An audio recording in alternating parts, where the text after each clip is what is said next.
Hello everyone, welcome to Risk Roundup. Cyber criminals are on the rise as cybercrime seems to be becoming a rapid growth industry.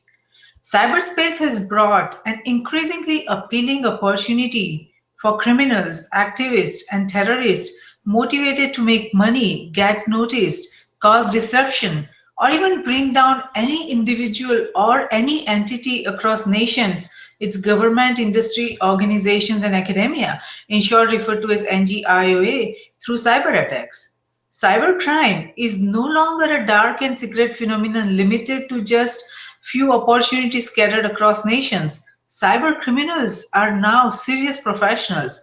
From financial crime and corporate espionage to state sponsored terrorism, the World Wide Web has now become a safe haven for all kinds of criminal activity. The investment required for cybercrime has been insignificant, and the returns are heard to be very, very good.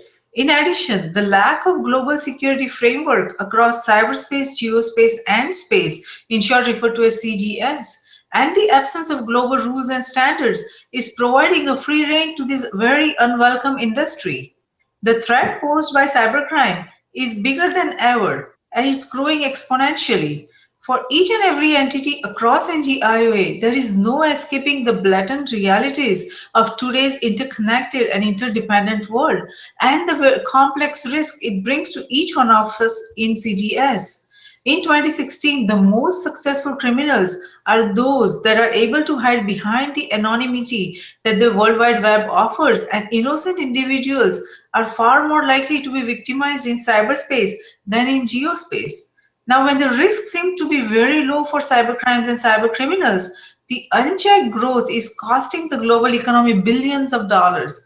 While there is an attempt to discuss the cost of cybercrime and cyber-espionage, it is equally important to understand and evaluate the damage to its victims, that is, individuals, businesses, industries, nations, and global economy. To discuss cybersecurity vulnerability and its impact on international business in CGS that has become one of the most pressing issues of the digital global age, I'm delighted to welcome Michael Goedker. Michael is the founder and CEO of HAKDEFNET based in Germany. Welcome, Michael. We are delighted to have you on Risk Roundup. Thank you for having me. So, Michael, let me begin by asking you a very fundamental question. Cybercrime, cyber terrorism, and cyber arms race. Are nations, its government, industries, organizations, and academia prepared for this? Very good question. Are we really prepared for this? I think the answer is, to an extent, there are some ways in which we are prepared, but mostly as a society, as scientists, as academia, we're not prepared. And there's a very simple reason for this. When we take a look at academically and also statistically how technologies are implemented and how fast they are implemented, we find out very quickly that the different ways in which we need to regulate these technologies always takes a lot longer than the new technology is introduced. So I think that's one of the biggest factors that we have with any new technology. When we expand our knowledge and start to implement technologies like the Internet of Things, the policies that we need and the security mechanisms that we need in place are very often not there. And this is very evident in some of the research we've done in the past year. That's very, very true, Michael, because see, the industries are growing so rapidly, technology changes are coming so rapidly, but the government and its institutions and the regulations that are coming at a very slow pace. It's just like a mismatch, you know. Industries, some industries, not all the industries, some industries are in a digital global age that are advancing rapidly and doing everything right, and some industries are still behind, and the governments are definitely behind in catching up. So that is a big security risk right there that we see across nations. Now it seems that the cyber crime has corporatized, adopting a very strong profit motivation, greater organization, and a sense of professionalism. While there was some money making to be done in earlier days when the cybercrime started, much of this recent turn to profit began to emerge. It seems only in the beginning of the 21st century. Where are we headed if this much, professionalism? It's just like an industry, a very rapidly developing industry, cybercrime, with their own service centers and everything. Where are we going? If the crime is becoming an industry, how are we going to keep up with that? That's also a very good question. I think the ways in which we try to keep pace with what's going on is we actually have to go back to what is the reason why cybercrime is being industrialized. And I think one of the biggest issues that we have right now from a statistical point of view is we have attack data that looks like cybercrime, but in reality, when we take a look at or dig deeper into what we're looking at, the different types of attacks and how they happen, very often, at least I recognize that calling some of these attacks cybercrime is a far stretch. And I think one of the reasons for that is if we take a look at the three cybers, this is cybercrime, cyber-espionage, and cyber warfare, we have to see and recognize that the technologies that are used in all three are very similar. And also the lines between all three are very, very blurred. So in reality, when we take a look at statistics about what attacks are happening, and they are basically being discussed as cybercrime, the question that I always ask myself is, does the data tell me that this is in fact cybercrime, or is it actually in reality cyber espionage and warfare? And I think one of the easiest ways to tell is to figure out what is the objective of the attack. And I think that's one of the areas in which we're not very prepared, because a lot of people tend to say, okay, well, cybercrime is 90% of all attacks. But if these attacks are classified as internal, and one of the examples is the attacks that we saw in Ukraine. Back in November, a customer called me up and asked me if we could help them do some research. And we found out that the attacks that look like cybercrime are in reality very similar to espionage attacks and warfare attacks that we've seen from various different nation states. Now, I think the issue is we can't really say 100% that this is this country or that country. But when we take a look at the indicators of compromise and how the compromise happened, we very quickly establish as fact that it's not cybercrime, but it's something else. That is very, very true, Michael. I think cybercrime, people are using that term just as a broad category rather than, understanding what actually it is. And you're absolutely right that it is more of a cyber espionage and warfare where, they're after intellectual property and just trying to, have all kinds of thefts.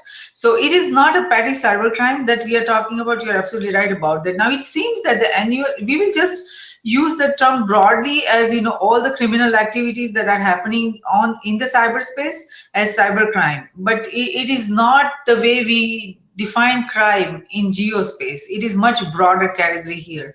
Now it seems that the annual global cost of cybercrime is thought to be somewhere in the region of 400 to 500 billion US dollar, according to the reports that I have gone through.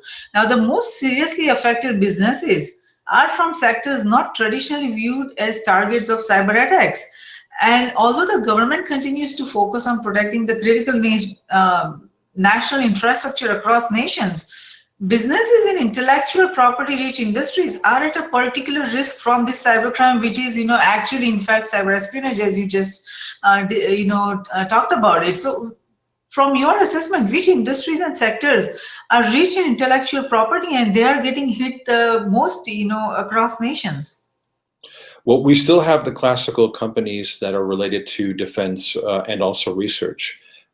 Saying research, a lot of the companies that we see or the entities are universities. Now, some of the attacks that I've seen in the past 4 or 5 years, they started off initially at universities, and the reason was because new research, new technologies are coming out in the university. So what you said about IP makes absolute sense, data and IP, intellectual property. Another piece that we're seeing, and this is expanding very explosively the last 2 years, which is frightening, is that smaller businesses are being targeted because they just don't have the security infrastructures that larger companies do. And one of the ways that we're doing working on technology to help these SMBs is that we need to get to the state where we have what I call automatic defending networks, but at a price and a form that SMBs can afford. Big corporations may be able to afford what we call threat feeds, which pulls in information for 200,000 euros plus a year, but a small SMB doesn't have that kind of money. And the question is, if we see the attacks on one side increase for SMBs, and we see the price of threat feeds increase, and they don't know how to use these threat feeds because they don't have security personnel, then the question very quickly becomes, where's the value? So based on the attack data, to answer your question, SMBs are very much a target right now. all the non-traditional companies where people thought they wouldn't be interesting, those are the ones that are really interesting because the effective measures that they have in place to block attacks is very low. That is very true, Michael. You made a really interesting point here that, smaller companies are the target. And I think in similar fashion, if you see, smaller nations are also a target. And just like small companies that they don't have enough resources to, fight off these attacks or to be proactive in preparation, smaller nations also don't have those kind of resources. And they face, bigger risk, and, they are at having a lot of cyber attacks coming to their way. So that is a big bigger challenge. Now, as with most technology related crime, nations lag behind in legislation for cybercrime at all levels. I mean, if you look at it, if you look at any nation, any country, if you look at the federal level, state level, or local level, they are just not keeping up, in defining the legislation by which they can effectively manage this cybersecurity risk. What are your observations in your nations and the nations that you have dealt with so far? Yes, so there are some nations back in the early 2000s. There were approximately, I believe, 15 to 18 countries that signed an agreement, a cyber agreement.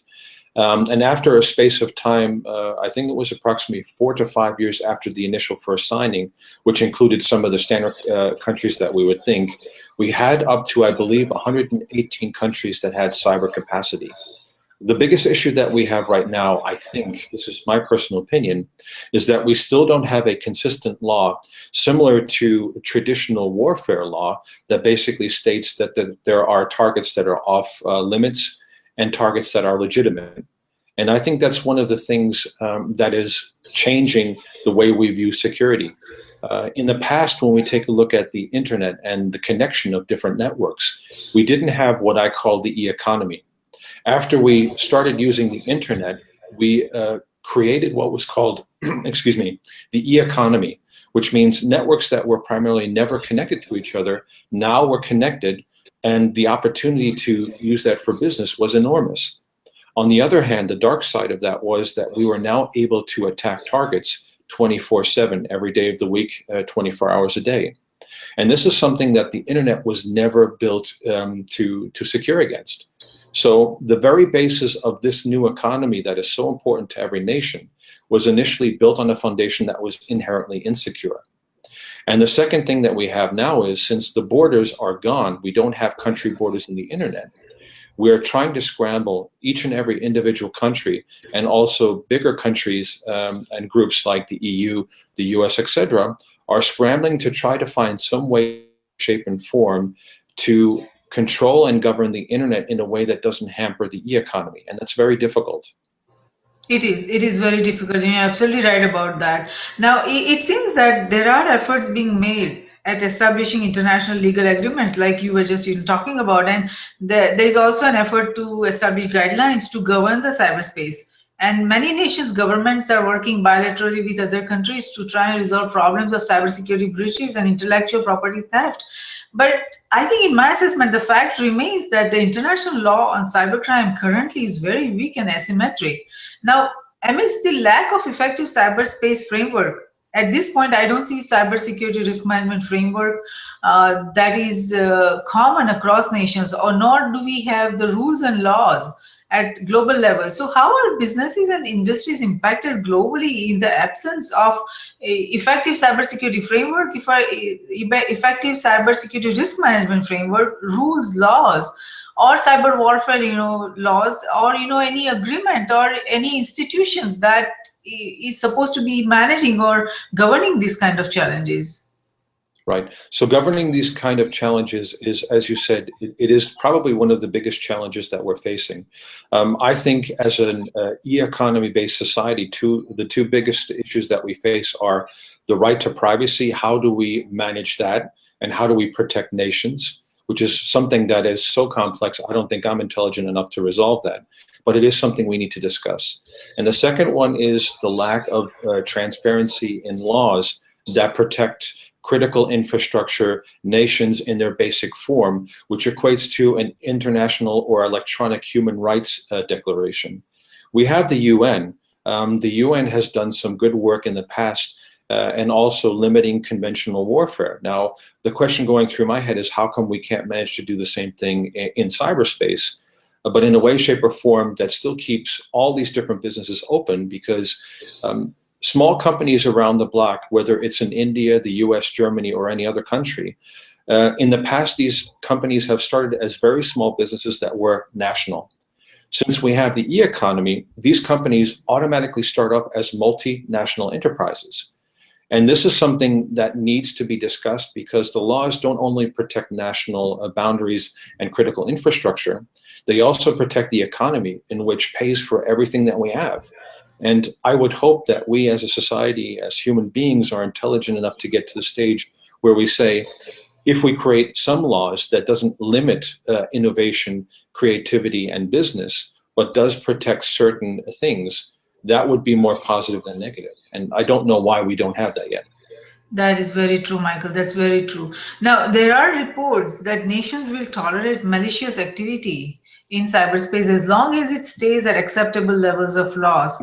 And according to some, the acceptable level of loss would be around 2% of national income. Now, if cybercrime and cyber-espionage would cost more than 2% of GDP, there are some who feel very strongly that it would prompt much stronger cause for action, as nations or its government, industries, organizations, and academia will find the economic or financial burden unacceptable. So my question here is, how are nations calculating the cost impact of cyber crimes on individual businesses, industries, or nations' GDP when we don't have effective tools, or we don't have transparency like you just were talking about? So how are we calculating that? I think my assumption is, since I'm not in these different groups that make the assessments, I would assume that they're using some type of number of statistical value based on what they're collecting. But even with collecting numbers and information, just like the breach statistics, we can only collect numbers of attacks that we know, and also the damages. But there's so many companies out there that close business because their data was stolen through cyber espionage means, warfare means, etc. So I think the problem in reality is actually a lot bigger and worse than a lot of the countries are basically stating. So how do we get to a number that makes the most sense? I think attacking someone without justification for any reason is unjustified. It's the same thing as if we were walking on the street. Nobody can hit you or hit me for no reason. It should be exactly the same thing in cyberspace. If I have a website, I should have a right to host my services as long as I'm doing them legally. And there are also services that add value to society. So a university, I don't understand why universities should be allowed to be hacked or attacked in any way, just as critical infrastructure, banks, insurances, etc. Now, there are people that follow political motives. And I can't discuss that because I don't know what their actual motives are. Some of them are hacktivists. They will always be in society. That's something that we can't mitigate 100%.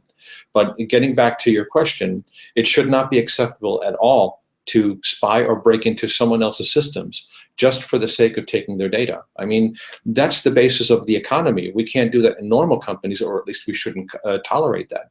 So why should we tolerate the same thing in cyberspace? So I'm not sure if it actually answers the question, but any number that we, yeah. I understand your position on that, that we don't know exactly how they are estimating this. It's probably the job of economists to talk about, how they measure these, what models they use. So I understand your point there, Michael. Now there's another, point that I get concerned about when I look at all these, different corporations or different entities across NGIOA, that irrespective of any entity we talk about in NGIOA, in order to measure the immediate financial impact of the cyber attack, three components needs to be evaluated. One is that any entity should know what their assets are in cyberspace, geospace, and space. Number two is that they should know their security vulnerabilities. And number three, they should know the threat of cyberspace. Now, how much effort is put towards identifying the assets, understanding the security vulnerabilities, and evaluating the security threats by individual entities across NGIOA or even nations itself? Because in my observation, or I don't see that each and every entity is serious about understanding what their assets are. Right. So I don't know if I can assume if they're serious or not. I can only state what we see based on the research results. So I think when I talk to C-level executives, I find out very quickly that most of the traditional ones that are a little bit older don't really have enough information to assess how high the risk is. So I think it's also something that relates to the different age groups. The more younger executives that are now starting to enter the market and going into more senior positions, they understand some of the ramifications of cybersecurity. But I think what we need to move away from is the fact that many see as a fact that security is just a cost incurring department, when in fact we have an e-economy. All our business flows through that e-economy, which is based on the internet. Security or cybersecurity deals with protecting those interests and protecting companies against attacks in cyberspace. Hence, cybersecurity is not a cost factor. It's actually a revenue generating and protecting factor. And I think we need to change the way we view security in general. We also need to change the way we secure our assets. First off, you asked a very interesting question. Do people know what their assets are? That's one of the biggest problems. What are the assets that we need to protect? The second thing, what are the risks? What formula do we use, or what standards do we use to basically list the risks that we have? We have things like ISO 27001 that are a great start in the right direction. We also have the cybersecurity framework from NIST or NIST, which is also a good start in the right direction.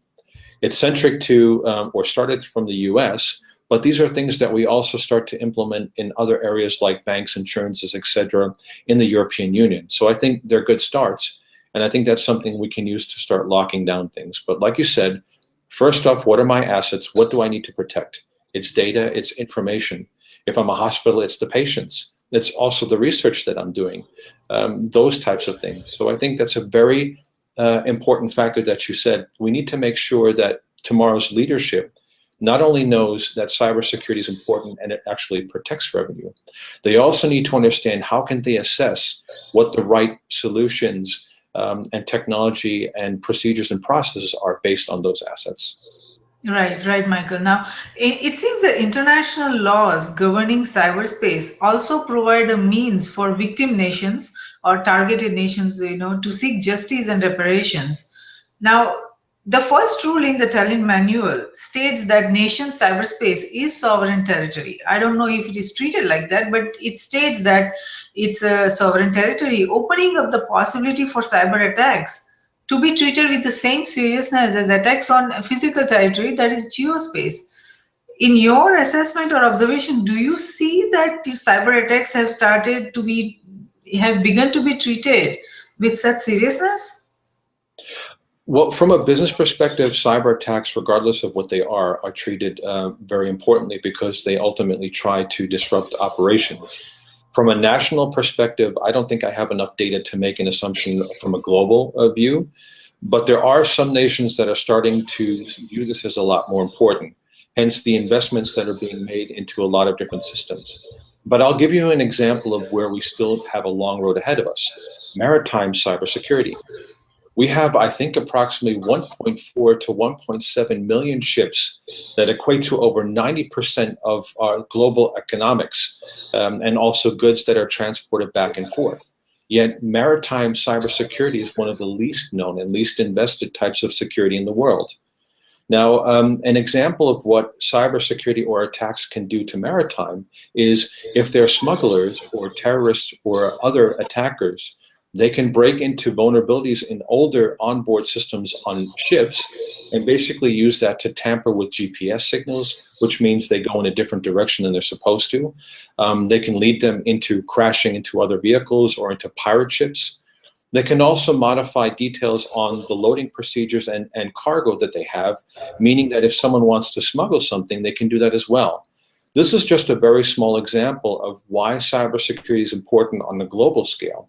And it's not necessarily, is it a question of sovereignty? I think the question of cyberspace is it belongs to the entire world.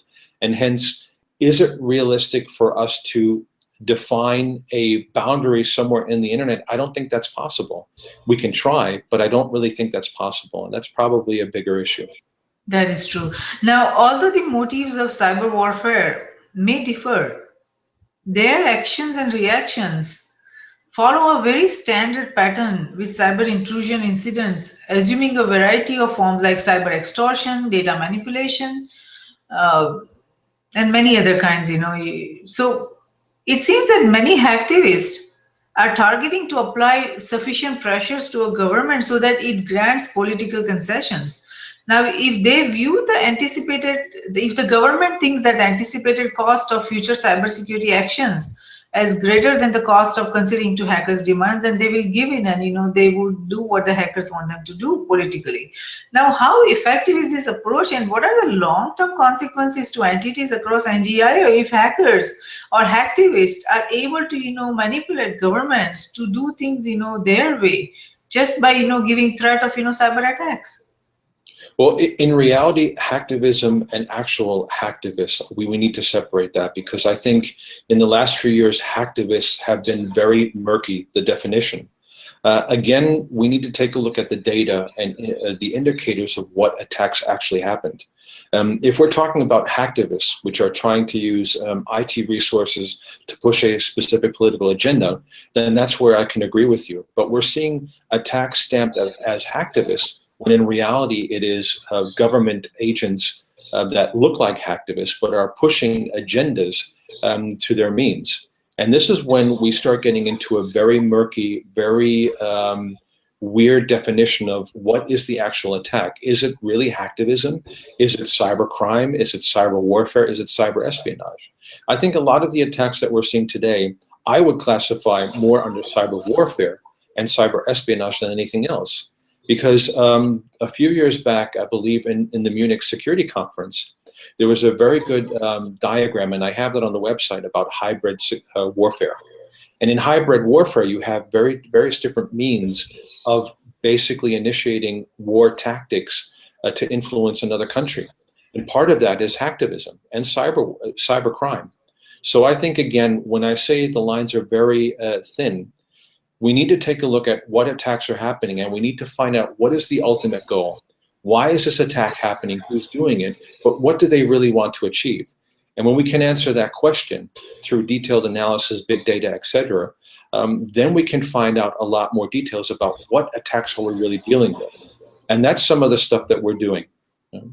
No, good point, Michael. That is a good point. Now, most efforts to improve cybersecurity focus primarily on incorporating new technological approaches in products and processes. However, a key element of improvement involves acknowledging the importance of human factor, the human behavior, when we design, build, and use cybersecurity technology. Now, while understanding and incorporating human behavior into cybersecurity products and processes can lead to more effective technology development, the challenge is that it will be a very slow and complex process, and desire to develop an ethical community at all levels across nations is probably becoming an illusion, and to think that, we would be able to bring ethics into, the global community when it comes to cyber attacks, I think that is not going to happen. It's going to be a very, very long, journey before we, hope that we will be able to bring ethics into the picture, into the human factor. But it's the human factor that, if you look at the, major cyber criminal activities that has happened in the last year, it is the human factor that has played a role. So how do we manage that human factor? Managing the human factor will always be an ongoing challenge, because humans are by definition dynamic. Sometimes we decide to do things for reasons that we're not sure of ourselves. So I think this interesting dynamic of how humans actually act and interact based on a situation will always pose a quote-unquote challenge on trying to define and teach them how to act appropriately in cyberspace. I think we do need to work towards establishing some form of ethics, because we're seeing in the world today that the lack of ethics isn't helping. And if the lack of ethics isn't helping, it would tend to lead to the conclusion that if we implement more or better understanding that we're all in this together, that there has to be a certain amount of things that are off limits to every nation, then that could actually improve the situation rather than exacerbate it. So I think engaging human beings and teaching people as to why security in general is important, protecting your information is important, giving them the awareness that what you do online can be recorded, stored away, and used against you in a negative sense, is something that the new generation has to understand. Look at our kids. Our kids are growing up in a society where IT, Google Plus, Twitter, Facebook, everything is normal. They post anything and everything, whereas we, from an older generation, we think about what we post online. We think about what we're saying because we didn't grow up with the system. And second off, our morals and the way we do things are maybe more intact. I don't know if that's the right word, but the training we had was different. And I think we have to go back to that. Some traditional values of thinking before you say something actually makes sense. And I think that's what we're not seeing in the newer generations. Yes, now that education and awareness, like you say, is going to play a very important role there. Now, security measures are costly. Everyone knows that across nations who have gone through the cyber attacks. Now, cyber warfare raises the cost of doing business in terms of higher cyber insurance premiums, expensive security precautions in cyberspace, geospace, and space, and they have to also, worry about, not worry about, but focus on giving larger salaries to at-risk key security employees, which they cannot lose if they want to, focus on security in across their entities. So, what economic impact do you see across nations of such new requirements of security, which the enterprises were not used to so far? When they were doing business, the cyberspace has brought a lot of new opportunities, but at the same time, cyberspace has also brought a lot of new expenses for these enterprises. And what do you see is the impact because of that? There is an impact in regards to the cost of doing business on the economy. I think what we're seeing right now is a move from some values of where money was spent traditionally in the past to different ones, which moves more towards cyber. I would actually say that instead of an entirely new area being built up and money going into, or more money going into this area, I think we're seeing a shift from the traditional areas into the more electronic and security focused areas. And I think this is good and normal. As long as the solutions and the implementations that we do make sense and they add value to the company and to the industry. And I think that's one of the biggest issues we have as a security industry. For instance, what we do is we take a look at open source technology. We do a lot of presentations at the security conferences to spread awareness and to share the knowledge that we have. This is perfectly normal in a security conference or the security community.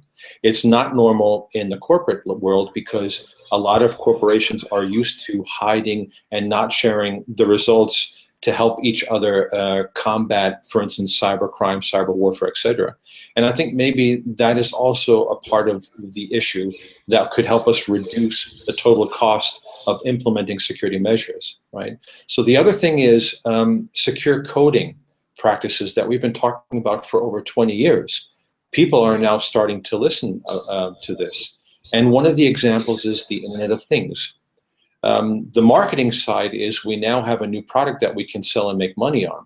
But the security person is saying, well, you've implemented a lot of technologies in the past and it didn't work out very well because you never built security into the process. An example of that is, for instance, railway systems that are based on SCADA. I can look on online searching websites and I can tell you which different components on railway track systems are vulnerable to SCADA attacks even today. Another example is, and I talked about this at the Davos conference last year, was that we have mini computers or FPGAs in heating systems. These heating systems can control gas flow and pilot lights. Now, if you hack into these systems and turn off the pilot light and keep the gas flow on, your guess is as well as everyone else's what can happen. And these are the dramatic pieces that we need to recognize. We need to recognize that the system is broken, and we need to implement security from the beginning when we develop new technologies, not afterwards. And that's, interestingly enough, it's cheaper to integrate security from the beginning than to push out a product and then say, okay, well, you guys think about security in the future. And that's the modus operandi. We need to change that. Right. You're absolutely right. That is the challenge we see across nations, that people are so focused, enterprises, entities, and even individuals, they're so focused on developing products based on just functionality. And security is not part of the picture of when they design the architecture, they just don't think about it. But I see some positive, indications too, that now a lot of organizations are, focusing on security first architecture, that, when they design, they want to make sure that what they're designing is secure. So there is a hope, people have, entities have started acknowledging that they cannot just rush the products based on functionality. They have to, address security right from the beginning. So hopefully, we will see some positive results in the coming years. Now, there are some who believe that the duration of the time computer is a factor is a very important determinant of the, security cost, or how much, impact has been done because of the cyber attack. However, in my assessment, nations currently lack effective ability to measure duration of any and all cyber attacks. I mean, if you look at it, so many companies, they don't even know that they have been hacked, or that they are still, under attack.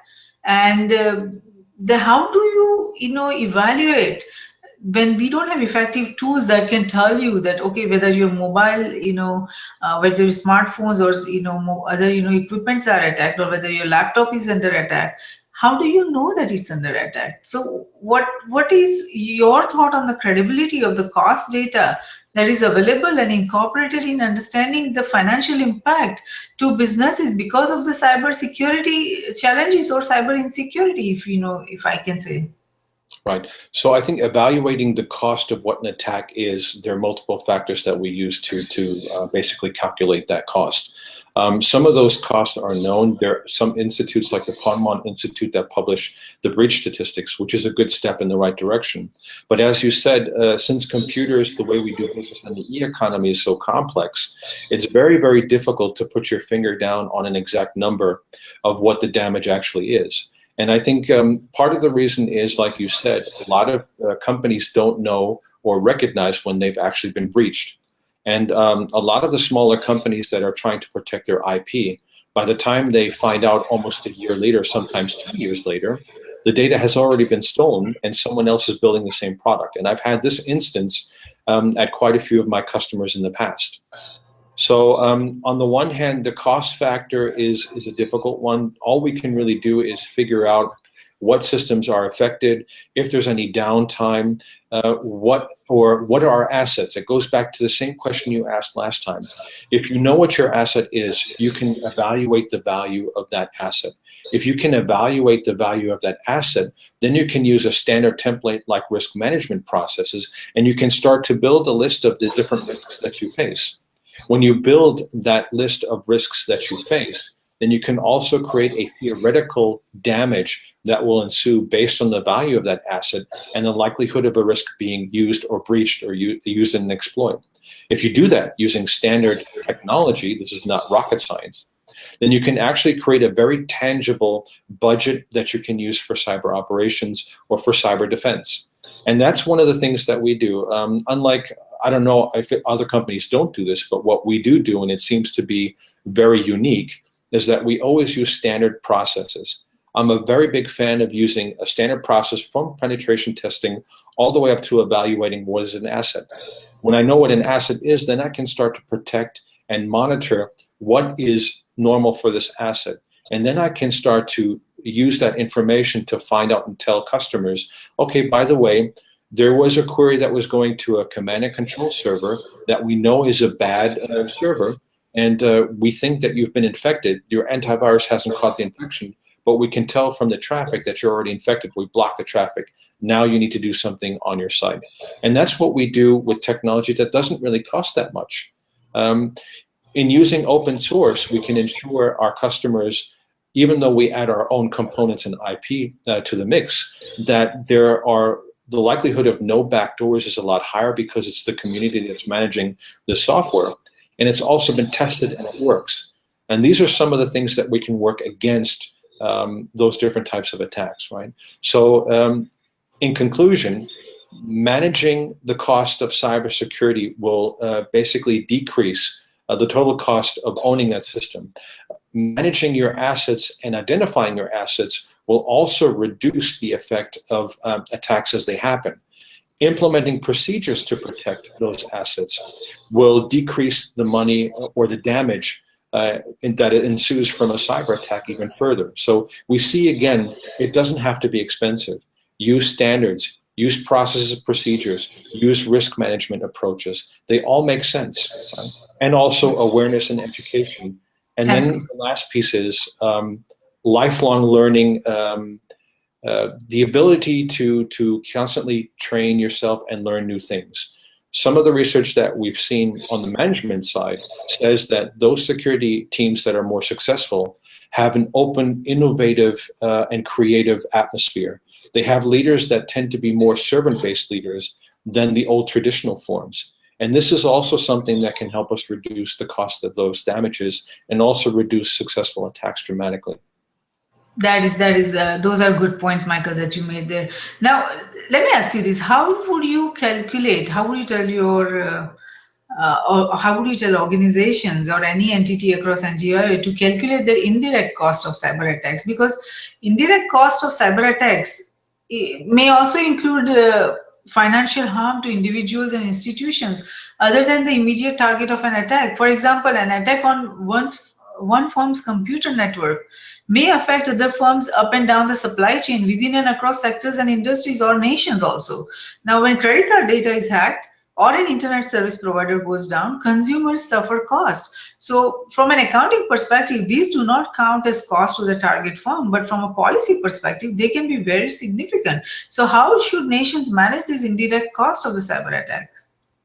Right, so every component that is involved in an attack is a cost factor. Whether the current laws see that or not, the realistic value of an attack means everything that's affected within this chain of events is a cost factor that needs to be calculated. And a lot of people haven't done that, like you said.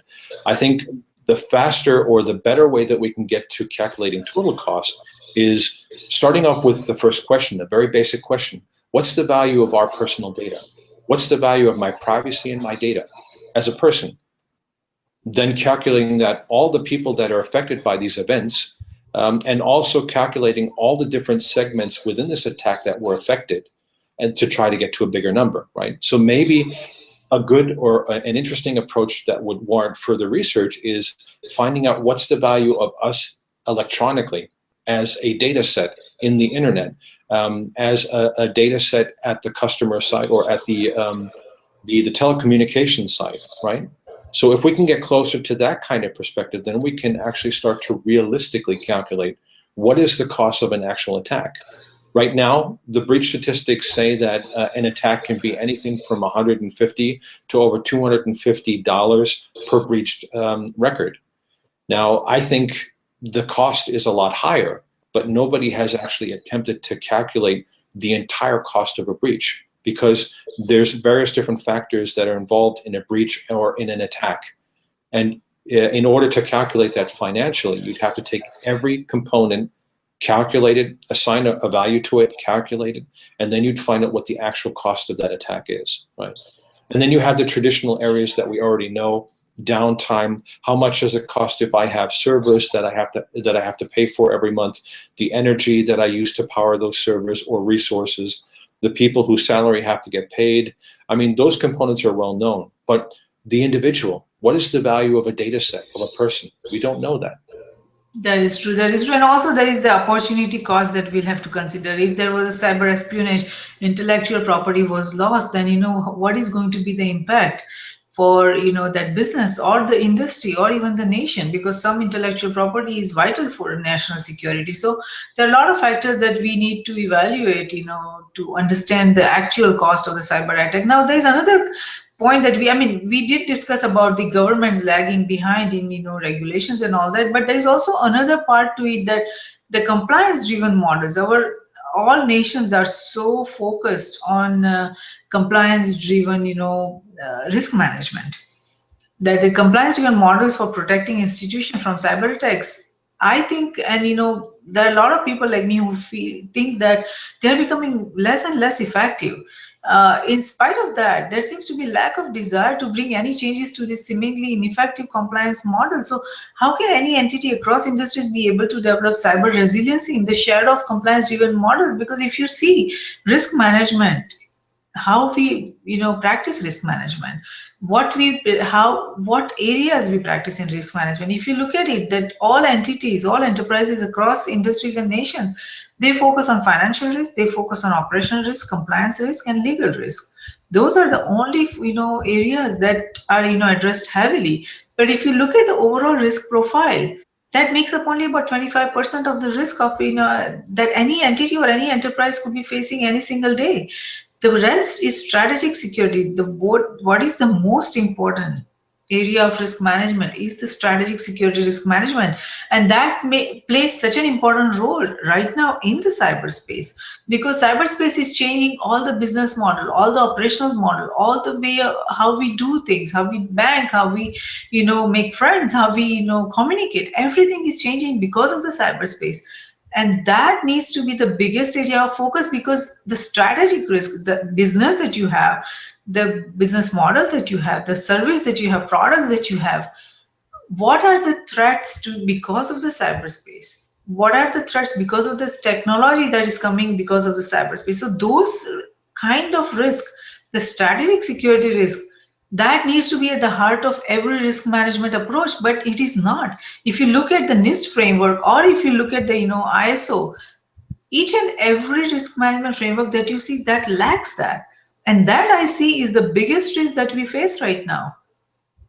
Right. So from a compliance perspective, we only have part of the picture, definitely. And I think that goes back to the original problem that technology grows at a more rapid rate than our compliancy, our regulations and laws do.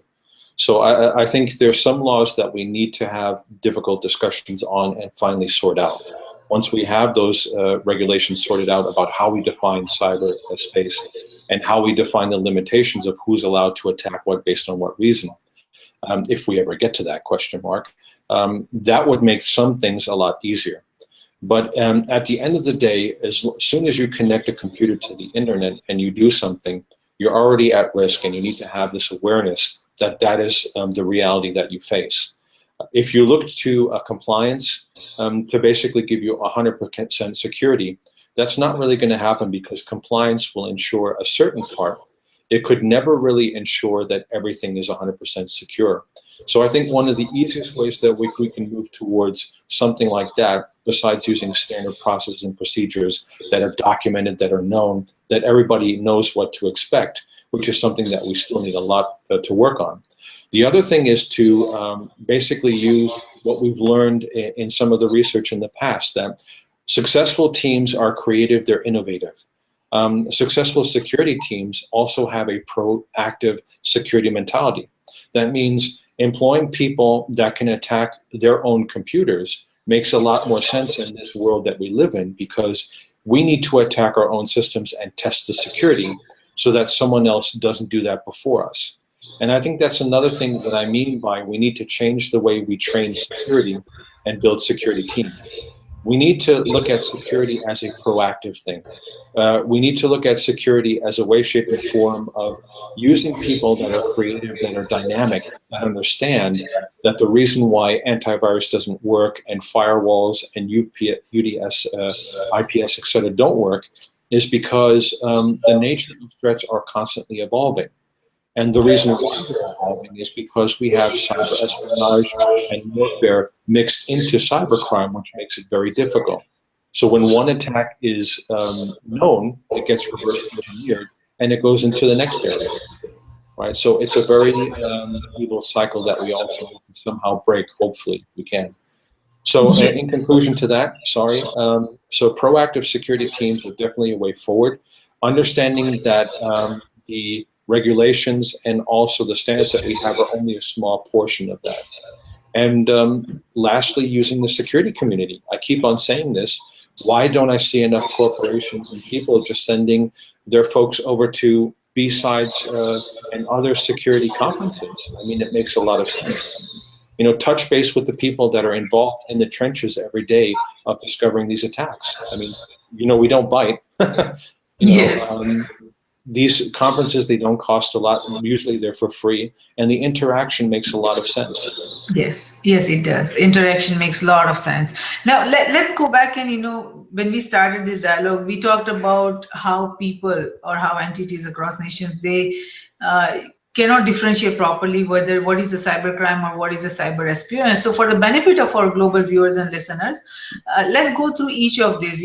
So if we look at the criminal activities in cyberspace, we can break it down into several different parts. One is cyber espionage, that is the loss of intellectual property and business confidential information. Cybercrime is which costs the world hundreds of millions of dollars every year, just broadly speaking. Cyber theft is the loss of sensitive business information, including possible stock market manipulation. Cyber insecurity cost is opportunity cost, which includes service and employment disruptions and reduced trust for online activities. Cyber cost is the additional cost of securing networks, insurance, cyber insurance, and recovery from cyber attacks. And cyber reputation, which is the most important for many enterprises that they have already faced this challenge because of the cyber attack, is the reputational damage to the hacked company. So when we add all this together, all of these different areas of criminal activity in the cyberspace, the cost of cybercrime and cyber espionage to the global economy is, as we discussed before, it's about 400 to 500 billion dollars per US dollars per year.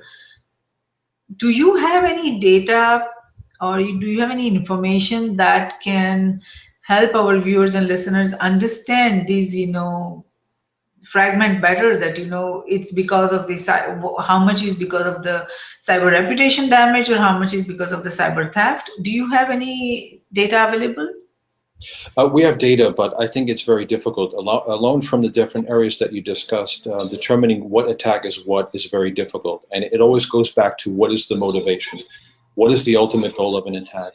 And if we can get the answer to what the ultimate goal of an attack is, then we can start to calculate and understand a framework of how we can categorize the different attacks and then get to an estimation of what these attacks actually cost.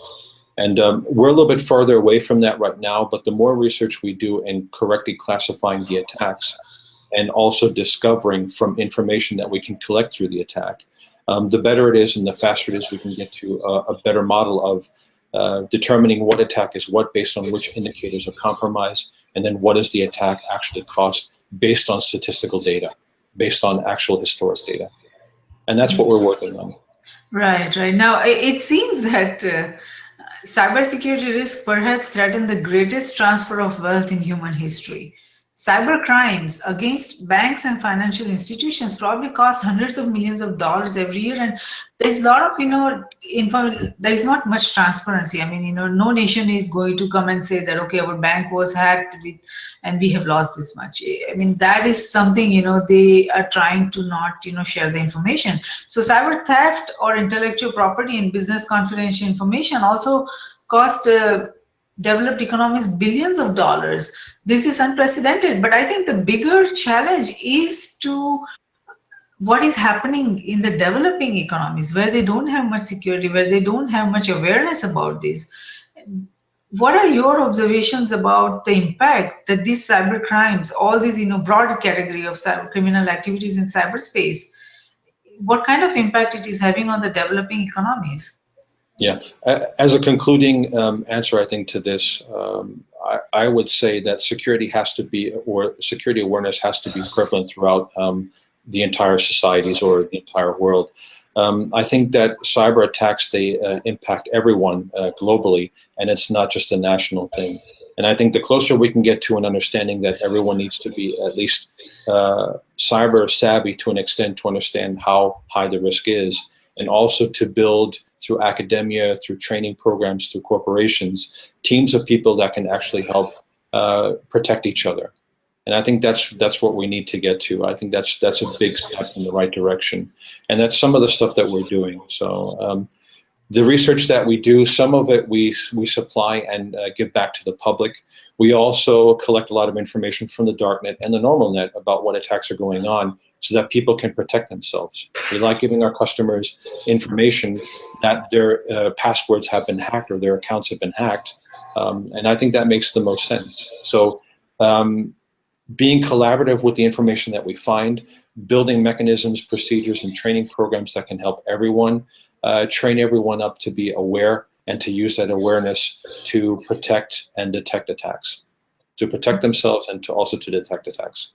Yes, yes. Now that those are good points and good suggestions that you made. Now, technical innovations throws up new cybersecurity threats. For example, the migration of data to third-party cloud providers has created a centralization of data and information, and therefore it gives more opportunities for criminals to misappropriate this critical information from a single target attack. They attack a cloud company, and they will be able, the cloud provider, and they'll be able to get data and information of so many different entities. They don't even have to work that hard. They just have to work at one company, how to attack that.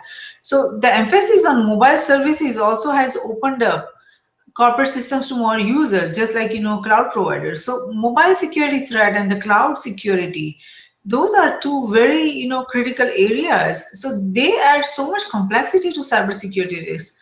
What impact do you see that on the business is because of these two areas of risk?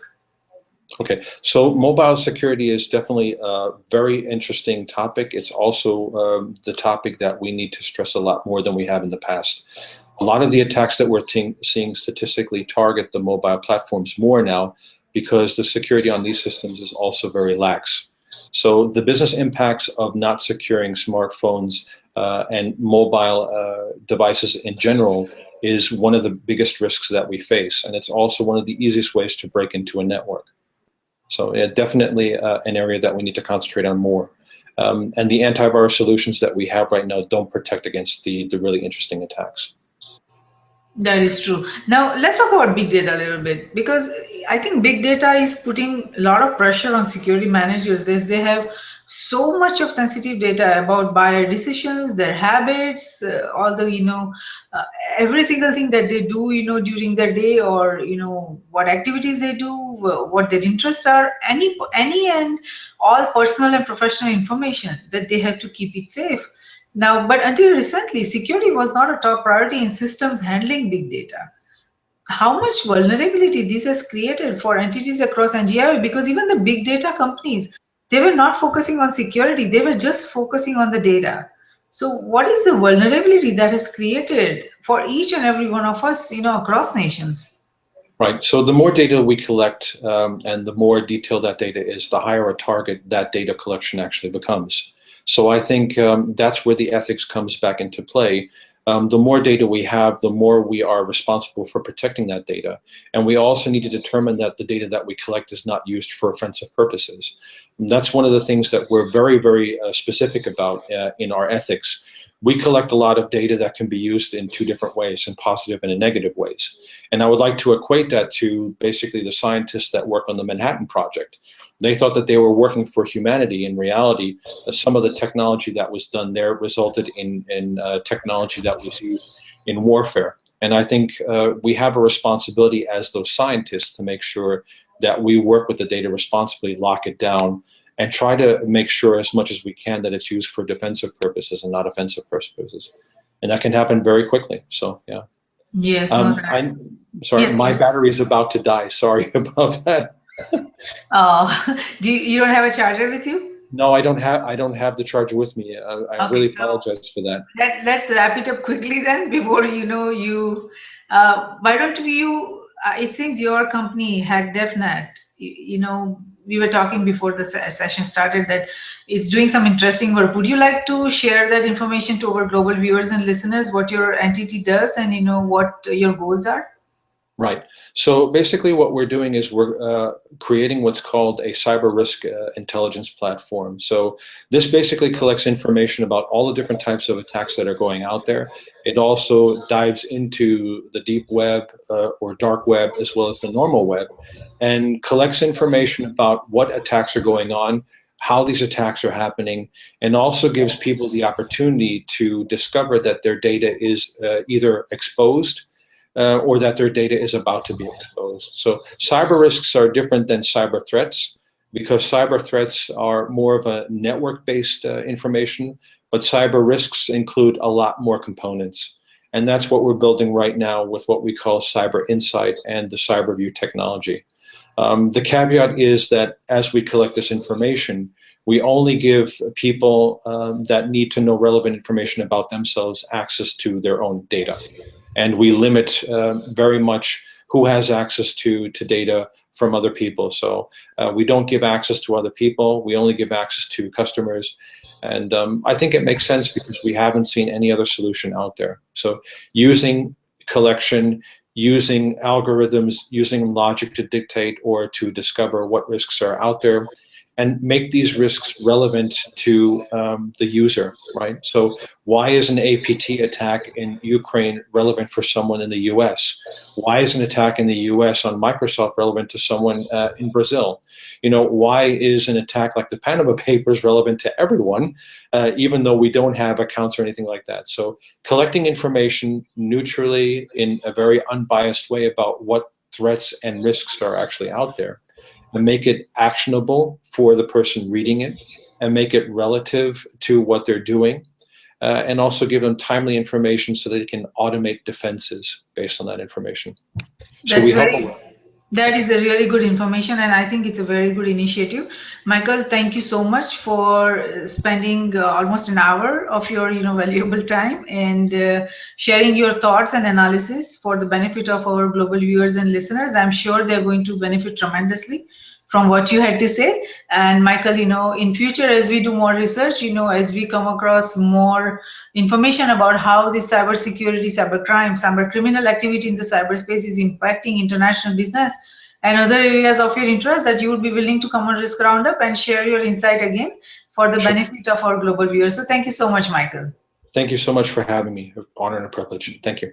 Wonderful, Michael. So cybersecurity risks are not only a socio-economic issue, but also an ethical, technical, political, entrepreneurial, security, and very survival issue for each and every nation and its entities across government, industries, organizations, and academia. Now, while some cyber attacks and security risks have become public knowledge, there are many security risks which are known only to the hackers and the victims. Each entity across NGIOA independently and collectively need to begin the financial and economic analysis and understand the cost of the reported and unreported security breaches in the cyberspace, and because of cyberspace in the geospace, the accuracy of the information and data on the security breaches and the reliability of the methodologies that they are currently using. Now, there is a widespread belief that nations currently lack effective ability to measure the cost and probabilities of cyber attacks.